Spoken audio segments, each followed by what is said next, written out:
Olá, gente! Estamos de volta com mais um vídeo aqui no canal, mais uma edição do quadro Novidades da Semana. Aqui do meu lado, livros, novidades que eu vou mostrar aqui pra vocês, coisas que eu já abri, coisas que eu vou fazer um unboxing em tempo real. Mas tem novidades também que eu preciso informar pra vocês. Nem é uma notícia assim tão boa. Quando eu soube, nossa, me deu um nervoso. Você que me acompanha faz tempo sabe que eu sempre convido vocês a se tornarem padrinhos ou madrinhas deste canal. Isso porque eu tenho uma campanha que tá no ar num site de financiamento coletivo chamado padrim.com.br. É uma coisa super importante pra mim e pra qualquer criador de conteúdo, porque esse tipo de coisa dá uma renda que é fixa. E a gente tá sempre flutuando, né? Como trabalhadores autônomos da internet, a gente nunca sabe direito se o mês vai ser bom, se vai ser ruim, se vai ter audiência no YouTube, se não vai, se a gente vai ser chamado pra fazer algum publi bacana ou se isso vai sumir. Tem mês que não tem nada, a gente não tem férias, não tem feriado, não temos nada, né? Isso é o problema de todo o trabalho autônomo precarizado do século XXI, não é só o meu caso, mas enfim. No começo desse mês eu recebi um e-mail bombástico lá do Padrim dizendo que a plataforma ia encerrar atividades. E assim, sem mais nem menos, puf, eles iam deixar de funcionar, eu não sei porquê, não faço a menor ideia do que aconteceu. Pra mim sempre funcionou muito bem, eles sempre foram corretos e bem pontuais. Mas enfim, são coisas da vida, não dá pra reclamar. Eu tive que procurar uma alternativa, eu vi outras plataformas, tem várias, e criei uma campanha igualzinha a do Padrim lá no Apoia-se.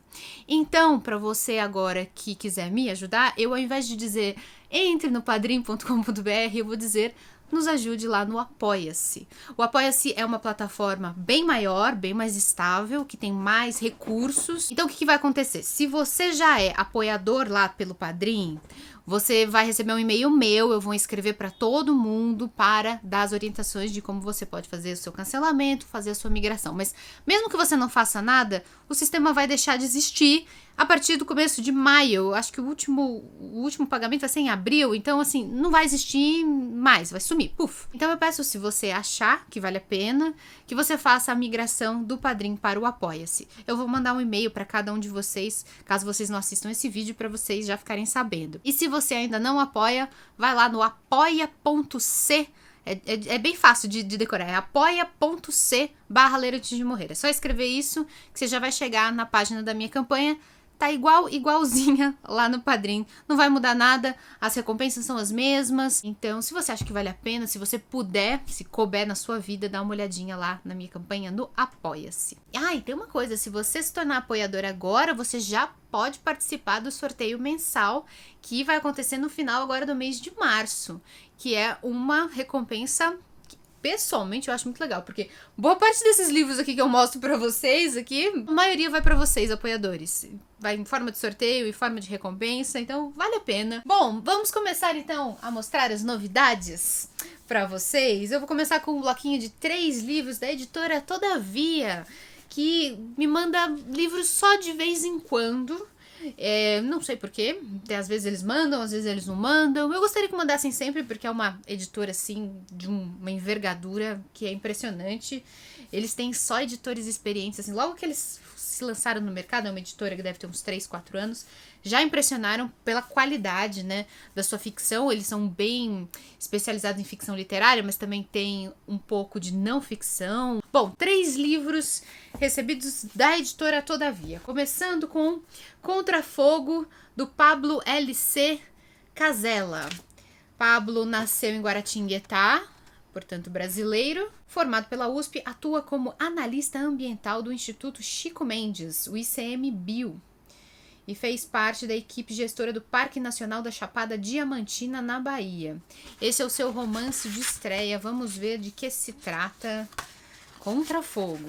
Fique esperto, contra o fogo não pode ter afobação, aconselha Deja, o frente de um grupo de brigadistas voluntários para um adolescente em seu primeiro combate contra o dragão, como alguns chamam os incêndios de grandes proporções, muitos causados por ações criminosas que devoram a fauna, a flora e os rios da Chapada Diamantina, na Bahia.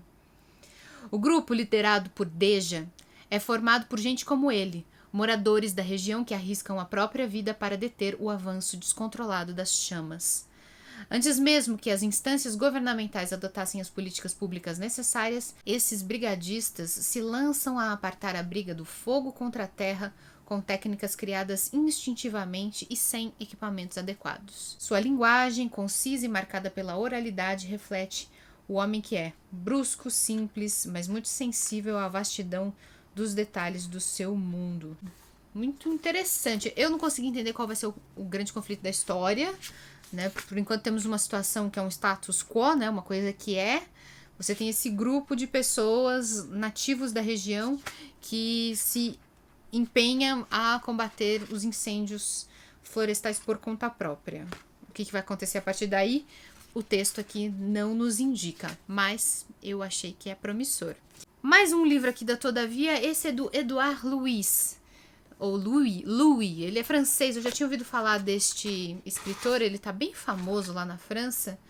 Ele nasceu no interior em 1992, ele é super jovem e costuma escrever ficção baseada um pouco na própria experiência de vida dele como homem homossexual, nascido numa cidade assim bem complicada, de uma pobreza bem grande, com muito preconceito. A gente pensa que a França, que a Europa inteira é super desenvolvida, por igual pelo menos, né? Mas tem regiões que são complicadas e ele teve uma infância bem pobre, bem difícil, que ele precisou fugir para ser feliz, né? Ao retomar a ideia da transformação, que nesse livro é desenvolvida até o seu ponto máximo, Edouard Louis dá continuidade ao projeto que o consolidou como um dos grandes nomes da literatura contemporânea. Dotado de voz sensível e cortante, o autor narra o processo de amadurecimento de Ed Bellegueule, não sei se estou falando certo, nascido na classe operária em uma pequena cidade no norte da França, até se transformar ativamente, didaticamente, em Edouard Louis, escritor de sucesso internacional. Então é bem autobiográfico mesmo, né? É realmente a história da vida dele, não é um personagem inspirado nele, não, é ele. Para escapar da pobreza, da homofobia e dos muitos espectros de violência que rodeiam seu meio de origem, o narrador se agarra aos estudos como forma de se libertar de um futuro nas fábricas, destinos de seu pai e de gerações de homens da sua família. Durante o percurso, somos apresentados aos acontecimentos de sua infância e juventude, acompanhando de que maneira a distância entre Ed, né, o menino da infância, e Edouard, o escritor, o autor famoso, e a sua família e amigos se faz cada vez mais presente. Muito bem. Por fim, vamos lá. A Vingança é Minha, de Marie N. Diaye. Ela também é francesa. Normalmente nomes que começam com N assim são de origem africana. É uma autora negra, mas eu não sei qual é a ascendência dela, né? Marie Ndiaye nasceu em 1967 na França, ganhou o prêmio Goncourt e o prêmio Marguerite Yourcenar, que são prêmios importantes da literatura francesa. A Vingança é Minha. Doutora Suzane, de quem não sabemos o primeiro nome, é uma advogada mediana. Ué, Suzane não é o primeiro nome dela? Deve ser um sobrenome. Bom, ela é uma advogada mediana. De origem modesta, tem 42 anos, vive em Bordeaux, na França, aceitando um ou outro caso inexpressível em seu pequeno escritório. E dessa forma, mantendo seu estilo de vida, que é confortável, mas sem grandes luxos. Ela tem apartamento, um carro velho e pode pagar Sharon, a empregada das Ilhas Maurício, que limpa a sua casa. As poucas viagens que faz são para visitar os pais que moram em uma cidade nos arredores. As coisas seguiam assim, até que chega ao escritório de doutora Suzane, um homem distinto chamado Gilles Principaux, buscando contratá-la para defender a esposa, acusada de assassinar os 3 filhos do casal. Jesus, que nem a Medeia, né? Na mitologia, né? Que matou os filhos que ela teve com foi o Teseu. Foi o Teseu, né? Não, foi com Jasão. Foi um Jasão. Bom, além de não compreender por que Principaux, pessoa influente na cidade, escolheria uma advogada sem renome para a defesa, doutora Suzane é invadida por uma sensação que não sai da sua cabeça e que vai nortear toda a narrativa da obra. A sensação de que Principaux já fez parte do seu passado. A partir dessa impressão incômoda, a advogada inicia as buscas por respostas sobre sua história. questionando sobretudo a mãe, que no passado trabalhava como passadeira e teria levado a filha à casa dos Principaux. Doutora Suzane tenta se lembrar de Gilles quando era jovem, com quem teria passado algumas horas no quarto dele. Nossa, que bafo. Mas ela não consegue ou não quer se lembrar do que acontecera ali. Quanto mais doutora Suzane deseja que a memória que tem de Principaux seja verdadeira, mais adentramos na sua vida. Pô, gostei. Não vou ler tudo aqui também porque tem muitas informações aqui. Acho que estragaria a graça da leitura. Mas, pô, gostei dos 3 livros aqui. Eu acho que é o que deixou a história mais clara. Eu gostei. Bom, vamos continuar aqui. Mais 2 livros escritos por autoras femininas. Vamos lá. A Cortesia da Casa, de Marta Barcelos, publicado pela editora Record. Estou percebendo uma tendência das editoras ultimamente, quando eles querem publicar livros assim de pretensões mais artísticas, literárias, mais alta literatura, se é que isso significa alguma coisa, eles investem num acabamento fosco, opaco, assim, um pouco mais poroso. Eu não sei qual o nome técnico, mas é diferente, por exemplo, desse aqui que é brilhante e impermeável. Então dá pra molhar isso aqui, você só dá uma enxaguadinha e o livro tá igual.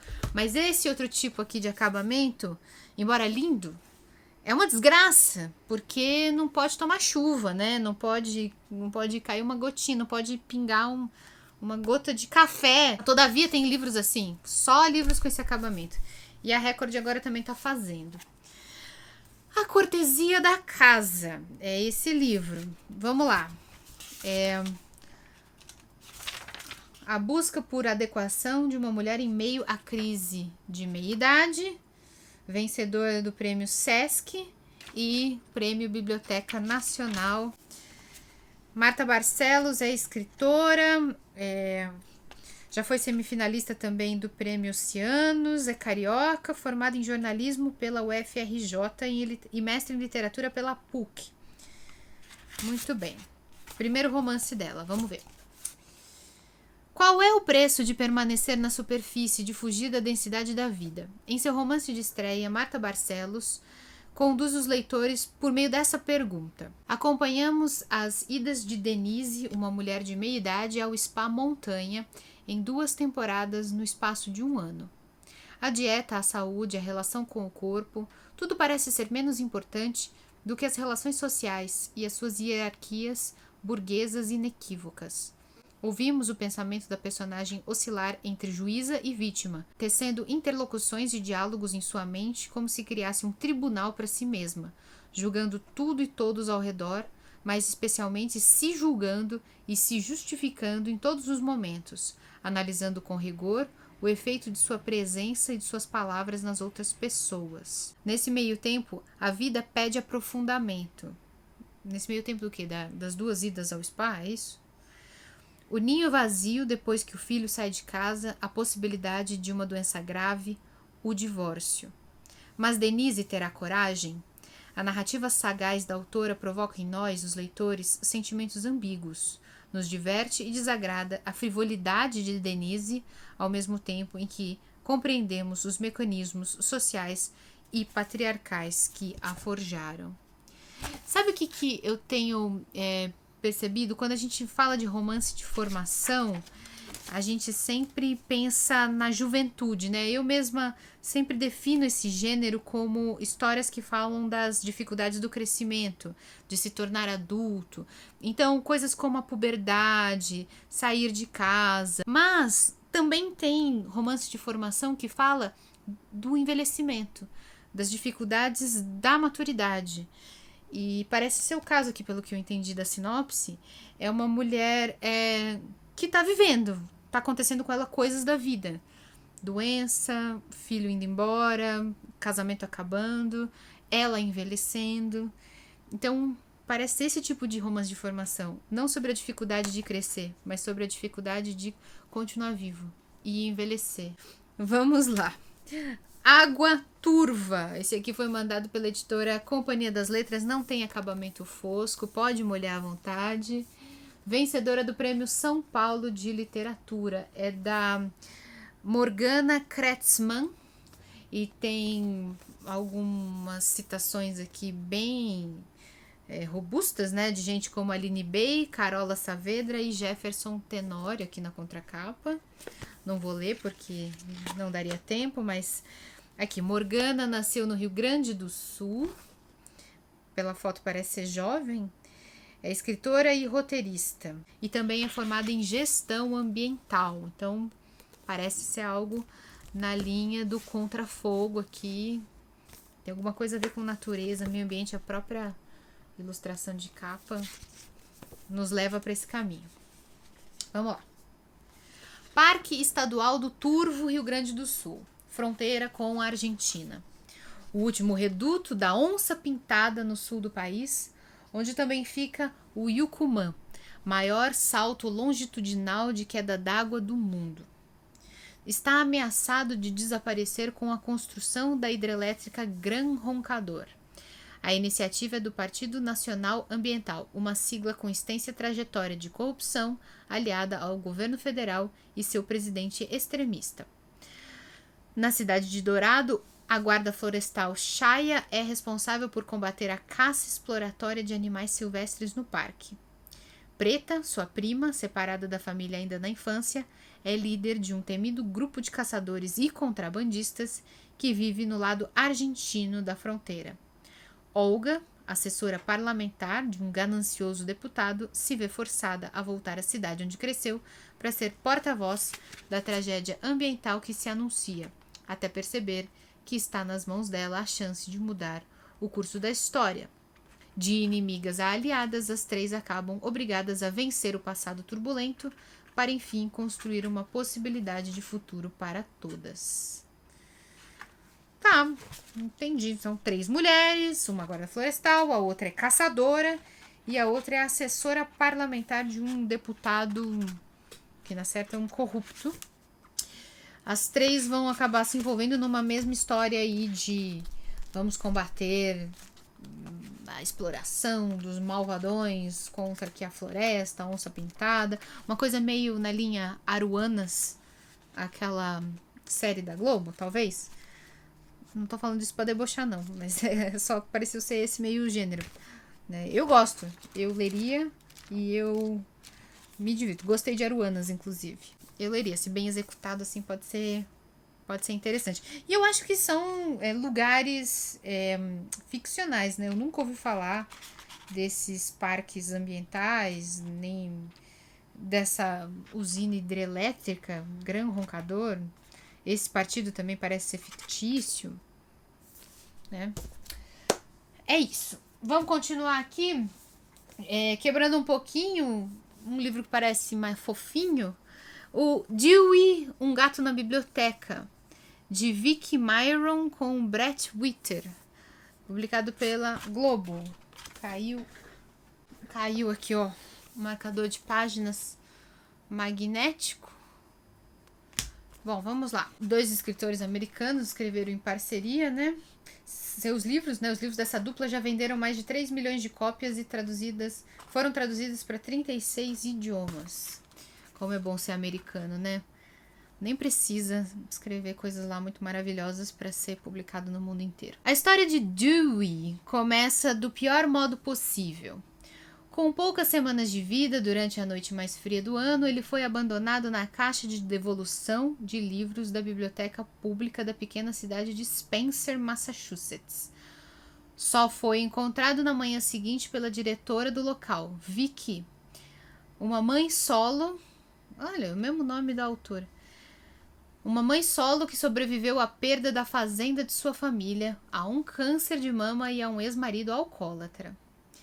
Dewey conquistou o coração dela e o carinho de toda a equipe, caminhando lentamente com suas patas machucadas pelo frio para se esfregar em cada um deles, em um gesto de agradecimento e amor. Ninguém poderia imaginar o impacto que Dewey causaria não só em Vicky, mas também no cotidiano da biblioteca e em toda a cidade. Nos 19 anos seguintes, ele comoveu os moradores de Spencer com seu entusiasmo, calor e, acima de tudo, seu sexto sentido para identificar quem mais precisava dele. Uma história inesquecível sobre o poder curativo dos animais e dos livros. História fofinha, que podia virar um roteiro de um filme da Sessão da Tarde. Conhecemos também, né, os gêneros. De tanto ver histórias, a gente acaba pegando qual é o jeitão de cada uma delas, né. Às vezes a gente se engana, esses preconceitos são quebrados conforme a gente vai ler o livro, mas é inevitável, né? Toda vez que a gente lê uma sinopse, a gente já cria uma imagem do que aquela história vai ser. Bom, vou mostrar os 3 últimos aqui de uma vez, porque os 3 são do mesmo autor. A editora HarperCollins continua relançando toda a obra do Charles Bukowski, né? Me mandaram mais 3 livros dele. Eu já tenho uma quantidade impressionante de livros do Bukowski e é um autor que eu resisto em ler, porque todos me falam, e eu leio nos comentários também, que ele tem a fama de ser pesado. Também aquela coisa dos preconceitos, né? Nem sempre eu tô com vontade de ler um livro pesado que vai me deixar deprimida, que vai me mostrar os subterrâneos da alma humana. Às vezes a gente tá afim, às vezes não. Mas vamos lá. Aqui é um livro de poesias, Arder na Água, Afundar no Fogo. Nem sabia que o Bukowski tinha escrito poesia, mas aparentemente ele era um autor voraz, assim, que escrevia febrilmente, nunca parou até o fim da vida. Versos criados entre 1955 e 1973 trazem os escritos realizados sobretudo nas estadas de Bukowski em Nova Orleans e na cidade cenário da maioria de suas obras, a sua amada Los Angeles. Aí aqui nós temos Corro com a Caça, é uma coletânea, não sei exatamente do que, né? Em meio ao pessimismo, humor ácido e um jeito de viver à margem da sociedade, o autor escreveu mais de 45 obras. Um pouco da sua história é explorada em Corro com a Caça, que chega às livrarias em janeiro. A obra é o retrato pungente de um homem que se dedicou ao seu amor pela escrita. Tá, mas o que é? Trechos de romances, contos e poemas. Coletânea organizada por John Martin, como forma de construir uma espécie de autobiografia de Charles Bukowski, nos trazendo uma visão panorâmica dos dias turbulentos do último maldito da literatura e dando ao leitor uma versão de Bukowski nunca vista. Então é uma coletânea de escritos diversos. Como eu disse, ele escrevia muito, né? Deve ter deixado cadernos. Não sei se ele fazia já no computador ou se ele era um cara mais antigo que fazia coisa manuscrita ou só datilografada, mas são escritos que ele foi deixando e que foram organizados. Então tem um pouco de poemas, um pouco de cartas. E aí, para fechar, a Sinfonia do Vagabundo, contos. Então aqui realmente é uma coletânea de contos que foi publicado pela primeira vez em 1983. Mulheres e homens que vivem às margens, muitos sem nome ou relevância, preenchem os contos dessa coletânea de um dos autores mais reverenciados dos Estados Unidos. Entre bares, quartos de motel, cenários decrépitos, o autor constrói histórias regadas a sexo, aposta, álcool e divaga sobre a escrita, o luto e o envelhecimento enquanto busca revelar a parte mais impetuosa da mente humana e os absurdos do dia a dia. Então aqui mesmo uma coletânea tradicional publicada em contos escolhidos, numa ordem pré-determinada pelo autor. Certo? Esses foram os livros que eu já tinha selecionado antes. Tenho feito sempre unboxing, né? Aqui nesses vídeos. Então vamos lá fazer mais um. Esse daqui é da editora Intrínseca. Vamos ver o que tem aqui dentro. Já dá pra ler aqui. RuPaul. A Casa dos Significados Ocultos. Livro de memórias de RuPaul, que é o lendário apresentador do Drag Race, aquele reality show de drag queens, né? Ícone da cultura pop e criador de uma das maiores franquias de reality show do mundo, o multiartista RuPaul revisita momentos desafiadores de sua infância em livro de memórias e reconhece como esse período turbulento foi crucial para a formação do artista, produtor e da potência do entretenimento que é hoje. Desde os seus primeiros anos como garoto negro queer em San Diego, seus relacionamentos complexos com o pai ausente e a mãe temperamental, passando pela construção de uma identidade na cena punk e drag de Atlanta e Nova York, até encontrar um amor duradouro com o marido, e a autoaceitação na sobriedade. RuPaul escava a história da sua própria vida, descobrindo novas verdades e insights. Muito bem. Ó, eu lembro vocês que todos esses livros estão aqui embaixo na descrição, né? Você encontra na estante, você encontra na Amazon. Comprando livros usando os links que eu deixo aqui embaixo, vocês ajudam o canal. Agora eu vou abrir uma caixona, outra vez uma caixona da editora Darkside. Eu acho divertido fazer assim em tempo real, porque a Darkside, quando manda esses livrões, tem sempre um monte de brindes, né? Coisas divertidas de mostrar. Vamos lá. Mais uma vez aqueles plásticos, ó.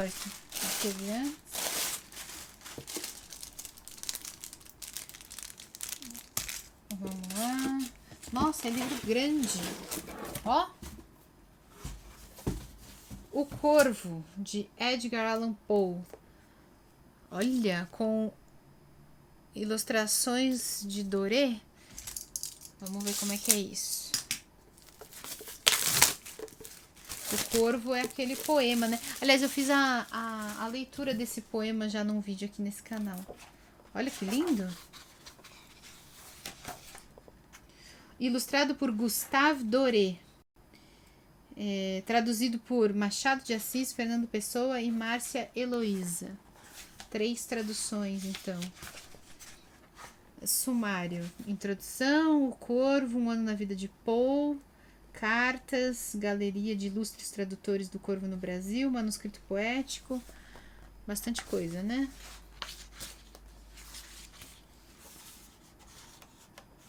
Olha, que lindo.